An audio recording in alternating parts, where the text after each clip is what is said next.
Bonjour les Vierges, j'espère que vous allez bien. Je suis heureuse de vous retrouver aujourd'hui pour un tirage général du mois de mars 2021. Donc, j'ai fait un tirage aujourd'hui, je l'ai senti comme ça, en 7 plus les couvertures. Donc ici à gauche, ça va être l'état dans lequel on est aujourd'hui, notre état actuel, ce qu'on a acquis grâce aux expériences du passé. Ici, la carte au centre, ça va être le point de bascule, ce qui va nous amener vers les nouvelles énergies à mettre en place, donc le futur proche, ce qui doit se mettre en place, ce vers quoi aller. D'accord? Donc c'est un tirage qui est valable pour les signes vierges solaires, lunaires et d'ascendant. Comme c'est un tirage général, vous prenez vraiment ce qui fait écho avec votre réalité. Donc voilà, je pense que j'ai tout dit pour l'introduction. Oui, j'ai utilisé le tarot Everyday Witch de Deborah Blake pour cela. Et puis c'est parti. Allez, synchronicité des énergies. C'est parti. Donc là, on va regarder les énergies d'aujourd'hui. Alors,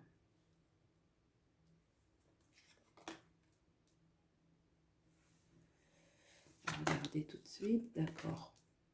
Donc déjà, on a 3 majeurs, on a le 10 de coupe, le 9 de bâton. Donc des cartes qui sont très très fortes, qui nous parlent de beaucoup de choses. Là, on est vraiment dans une énergie où on veut agir, on veut vraiment être dans l'action. Hein. Là, avec le prince de bâton, le prince d'épée, pardon, il y a vraiment une énergie où on est prêt, on veut y aller, on réfléchit, on est prêt à l'action, on est téméraire, on veut que ça bouge, on répond vraiment avec ce jugement qui est en dessous, qui est une carte très importante, c'est une majeure, c'est une très très belle carte. Vous voyez, cette personne qui joue un instrument de musique tout en allant, elle suit un petit peu sa musique intérieure. Il y a une notion de mouvement, d'aller vers un renouveau, d'entendre l'appel intérieur. Vous voyez, elle est en marche, ce qui vient justement, c'est-à-dire que ce prince d'épée qui va, il répond justement à un appel intérieur, il répond à cette musique intérieure. Donc il y a quelque chose vraiment de profond, ça peut être l'appel de l'âme, l'appel de la vie. En tout cas, on y répond, on est prêt à y aller, très très très positif. Là, avec ce fou, ce mat, vous voyez, c'est celui qui est prêt aller vers le renouveau, voire même aller vers l'inconnu. Hein. Le fou, c'est toujours celui qui accepte vraiment les changements, qui va vers, qui est porté vers l'énergie du renouveau et qui accepte la prise de risque. Donc là, avec cette carte qui est en dessous, le 10 de coupe qui nous parle de bonheur partagé, il y a une notion d'être prêt au renouveau, prêt pour incarner, manifester les grandes aspirations au bonheur. Vous voyez, c'est pas on part à l'aventure parce que on a envie de partir à l'aventure, le sac à dos. Non, non. Là, c'est vraiment on part parce que c'est bon, c'est juste, ça va nous amener un plus grand bonheur. Donc, il y a vraiment cette énergie. Alors, là, c'est intéressant. On a la grande prêtresse. La grande prêtresse, là, je ressens... donc là, on est vraiment dans une énergie où on y va, on fonce, on y va, on est OK avec ça. D'accord.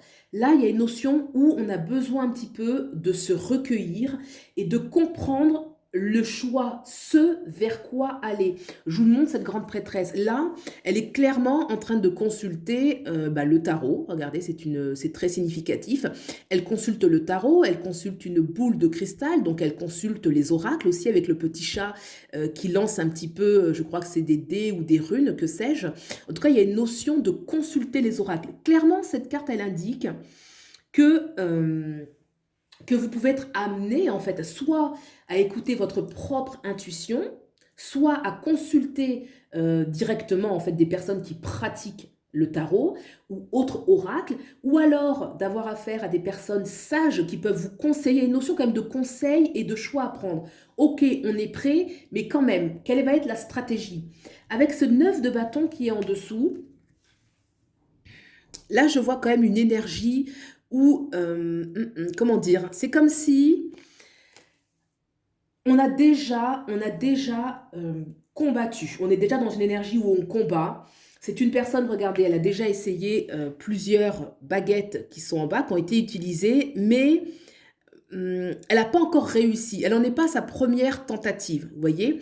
Là, elle est en train de combattre quelque chose, peut-être un danger, plus ou moins grand, hein, ça va dépendre un petit peu de ce à quoi ça fait écho pour vous. Elle n'en est pas à sa première tentative. Peut-être que c'est pour ça, justement, qu'elle a besoin d'être davantage aiguillée sur la stratégie à mettre en place. Par contre, il y a quand même une énergie où elle continue, hein, même si elle n'est peut-être pas arrivée à son objectif, peut-être qu'il y a encore un combat à mener, une victoire à obtenir, elle continue. Hein, elle a son chapeau justement, là c'est intéressant de voir ces deux cartes. Vous voyez là la prêtresse avec le chapeau, là elle combat mais le chapeau est posé au sol. Donc peut-être que il y a un manque de stratégie, il y a un manque de savoir-faire dans la chose, d'où ce besoin justement de consulter. Hein, comme je disais, c'est toutes sortes de consultations. Hein. Ça peut être vous, votre propre ressenti, ça peut être quelqu'un qui va vous aiguiller, effectivement, clairement, comme c'est indiqué, ou ça peut être aussi d'avoir recours à une personne, une amie dans son entourage, quelqu'un qui est sage, qui va pouvoir apporter un soutien. Il y a quand même cette notion de consultation qui ressort clairement. D'accord? Donc ça, c'est vraiment les énergies présentes, ce dans quoi on est actuellement.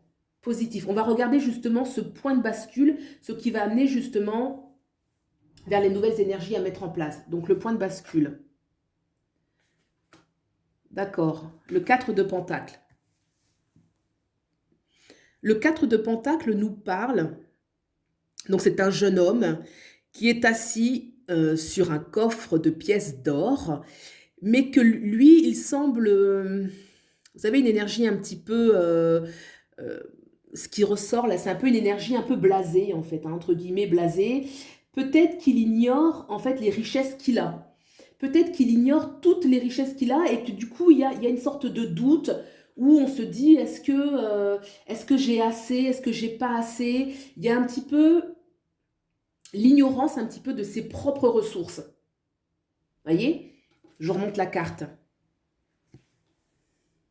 Ce qui peut amener un petit peu d'hésitation, vous voyez, il y a une méconnaissance de ses richesses intérieures, de ses ressources. Aussi se demander si le projet, ce vers quoi on va, nécessite ce que ça nécessite, on les a en fait, hein, parce qu'il est riche ce 4 de Pentacle là, regardez comme il est riche ce personnage, mais il ignore le trésor sur lequel il est assis.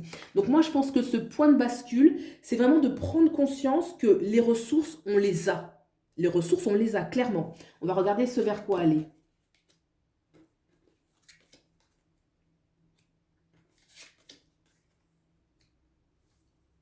D'accord.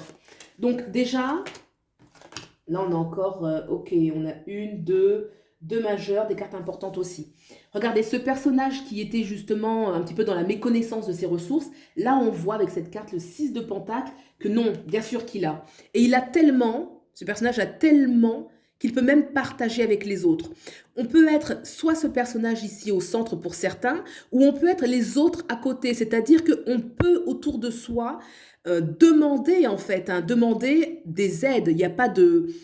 Il ne faut pas hésiter, en fait, il n'y a pas de honte des fois à demander, puisque la personne qui est au centre, de toute façon, c'est une personne bienveillante qui peut apporter. Donc, soit vous êtes cette personne ici au centre et vous pouvez apporter, donc vous avez les ressources qui sont justement ici et que vous ignorez, donc vous pouvez partager, vous pouvez vous donner à vous-même et même partager aux autres, ou alors vous êtes ces personnages qui sont là, hein, le jeune étudiant, la vieille dame, mais qui peut demander au personnage qui est central et qui est bienveillant, qui pourra apporter, qui pourra nous aider.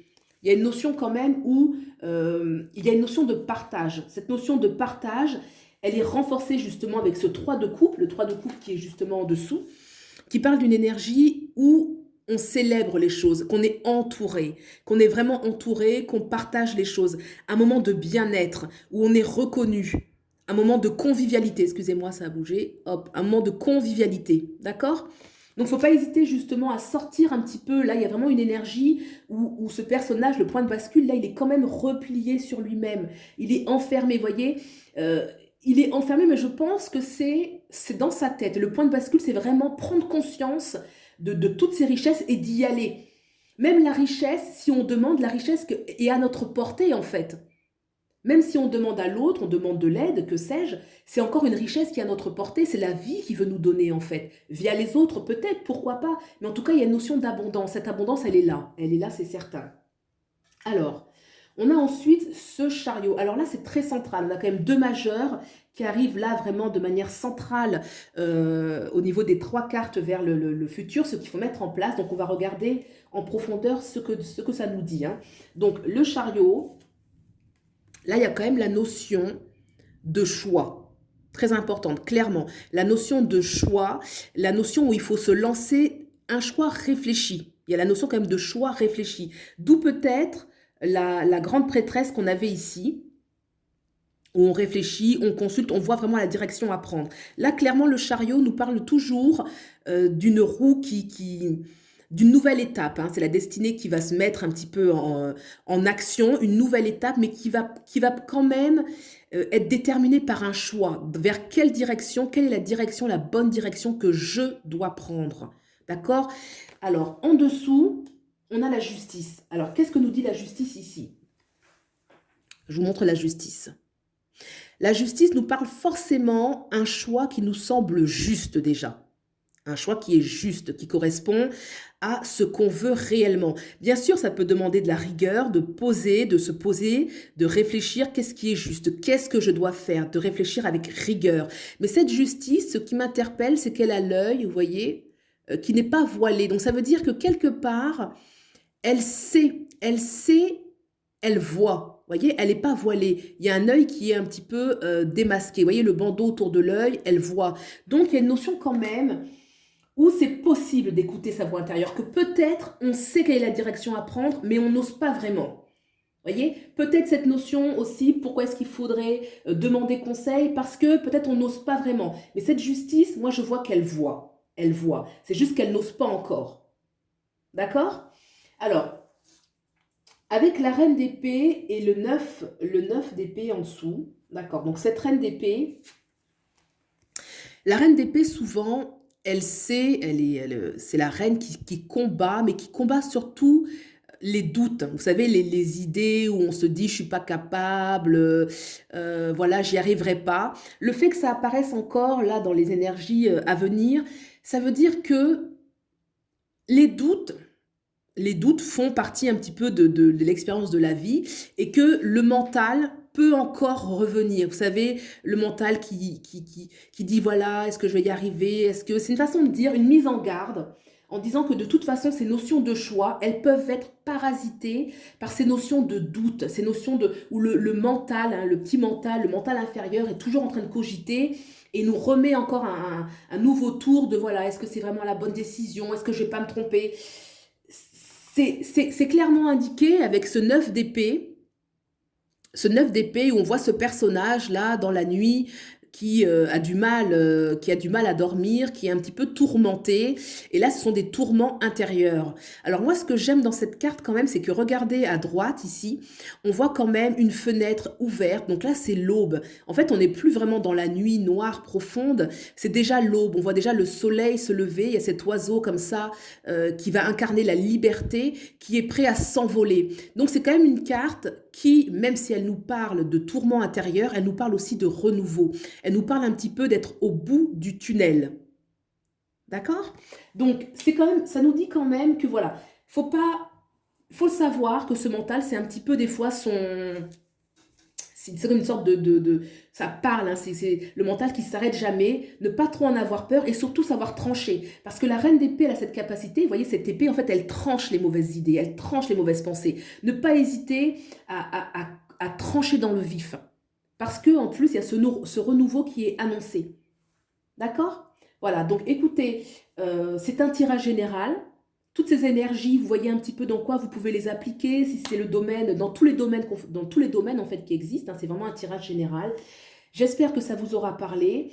C'est un tirage qui parle quand même de confiance en soi, d'avoir confiance en soi avec le 4 d'épée, d'avoir confiance d'y aller. D'y aller, ce n'est pas entre guillemets suffisant de dire ok, je veux du changement avec justement ce 5 d'épée, ce full qui est prêt à y aller. C'est pas encore suffisant. Il va vraiment falloir avoir une pleine confiance en soi, de vraiment réaliser les ressources immenses qu'on a à l'intérieur de soi. Oui, elles sont là, ces ressources. Soit on les a à l'intérieur de nous, soit elles sont dans la vie.